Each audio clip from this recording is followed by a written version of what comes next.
Ассалаумағалейкум, ой түркінің көрермендері армысыздар. Бүгін 5 маусым жұма мүбәрәк болсын.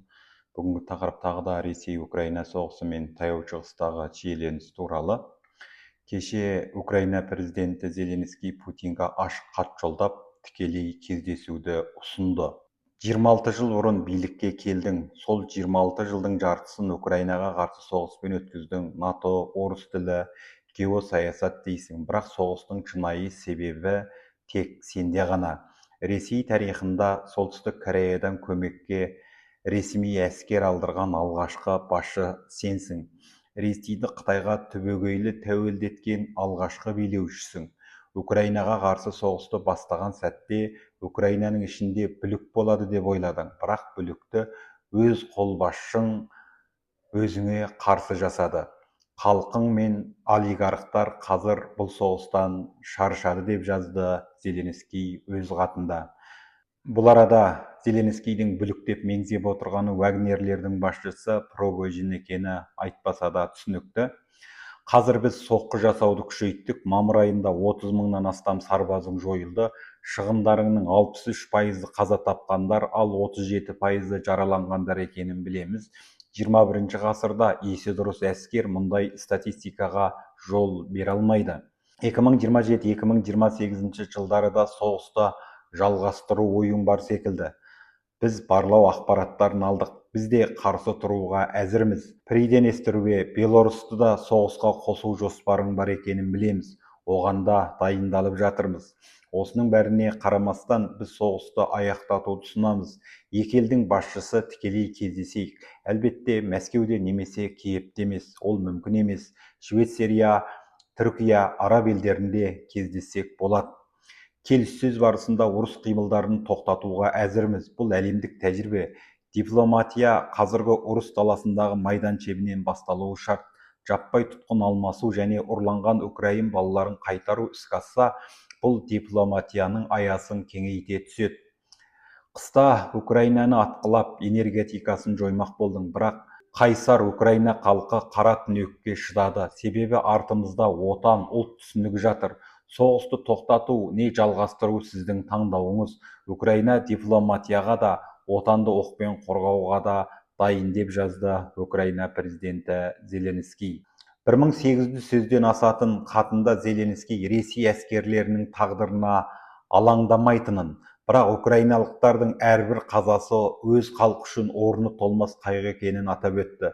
Сонымен қатар ол Ресей қоғамының да соғыстан шаршағанын айтып, украиналық дрондар мен зымыран шабуылдары жанармай тапшылығы мен бағаның өсуіне себеп болып, халықтың тұрмысына әсер етіп жатқанын да жаза кетті. Бұл соғыстан шығатын жолдан қорықпа, қазір сенен талап ететін басты нәрсе осы деп жазды Зеленский. Осыдан кейін Кремль өкілі Дмитрий Песков Зеленскийдің ашық хатына қатысты пікір білдірді. Оның айтуынша хат Кремльде көрілген, алайда оның хаты Ресей президентіне кейінірек жіберілмек. Сонымен қатар Песков Зеленскийдің кездескісі келсе, Мәскеуге келе алатынын тағы да қайталап айтты.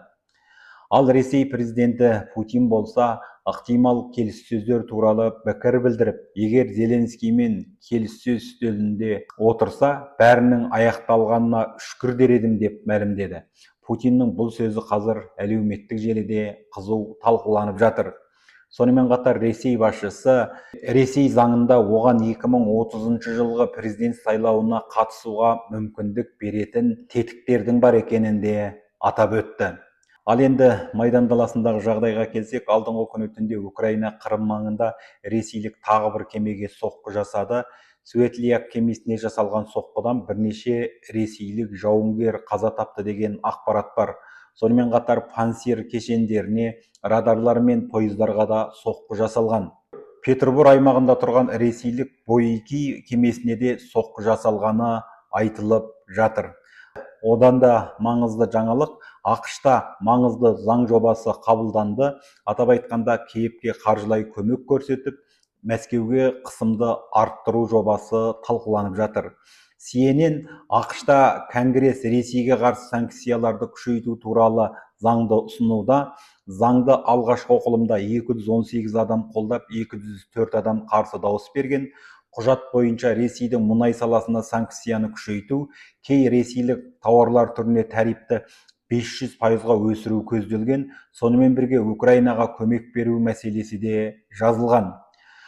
Ал кеше ақш-тың мемлекеттік хатшысы Марко Рубио осы уақытқа дейін құжаттық мәселелер бойынша жіберілмей қалған әскери көмекті Украинаға жібереміз. Оның көлемі $400 миллион деп мәлімдеді.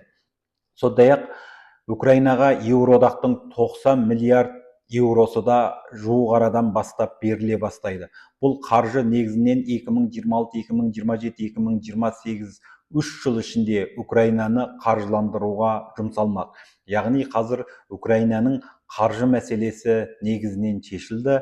Майдан даласындағы негізгі қару-жарақта қазір Украинаның өзі өндірген қару-жарақтары болып отыр. Яғни Украина қазір Майдан даласында қолданылып жатқан қару-жарақтың 50%-дан астамын өзі өндіретін деңгейге жетті. Оның үстіне Украинаның дрондары мен алыс қашықтыққа ұшатын зымырандары қазір Ресейдің логистикасына үлкен қатер төндірді.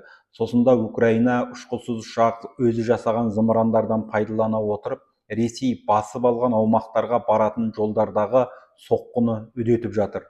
Бұл өз кезегінде Ресейдің тасымал істеріне үлкен тосқауыл болуда екенін батыс ақпарат құралдары жиі жазып жатыр. Ал енді таяу шығыстағы шиеленіске келсек, Иран мен ақш арасындағы келіссөз тағы да тығырыққа тірелді. Бұған бастысы Израильдің Ливан аумағындағы Хизболлаға соққы жасауы себеп болды. Осыдан кейін Иран оған жауап ретінде Куейтті атқылады. Осыған байланысты қазір ақш пен Иран арасындағы келіссөз уақытша тоқтады. Осыдан кейін ақш Израильға қысым көрсетіп, Ливанмен тезірек келісім жасауды талап еткен болатын. Осы талапқа сай кеше Израиль мен Ливан арасында кезекті келіссөз өтті. Тараптар ұрысты тоқтатуға келісті. Келісім толық күшіне енгеннен кейін Хизболла Ливанның оңтүстігінен әскерін толық әкетуге тиіс болды. Израиль мен Ливан билігі Ливан әскеріне жоғары әлеует беруге келісті. Израиль Хизболла жасақтарын қуып шыққан аумаққа Ливан әскері кіріп бақылауды атқарады. Ол аймаққа ел әскерінен басқа қарулы топтар кірмеуі тиіс. Ливан билігі мен Израиль билігі бір-біріне жау еместігін құжатта бекітті, ал туындаған мәселелер дипломатия арқылы шешілмек. Сонымен қатар Ливан билігі Хизболланы мемлекеттің жауы деп жариялауға дайын екенін айтуда. Тараптар келіссөздерді 22 маусымда қайта жалғастырмақ. Осыған байланысты Хизболланың көсемі кеше Ливан билігін ұлттың мүддесін сатты деп айыптады. Қазірше айтарымыз осы. Ықыластарыңызға рахмет. Келесі кездескенше сау саламат болыңыздар. Еліміз аман, жұртымыз тыныш болсын.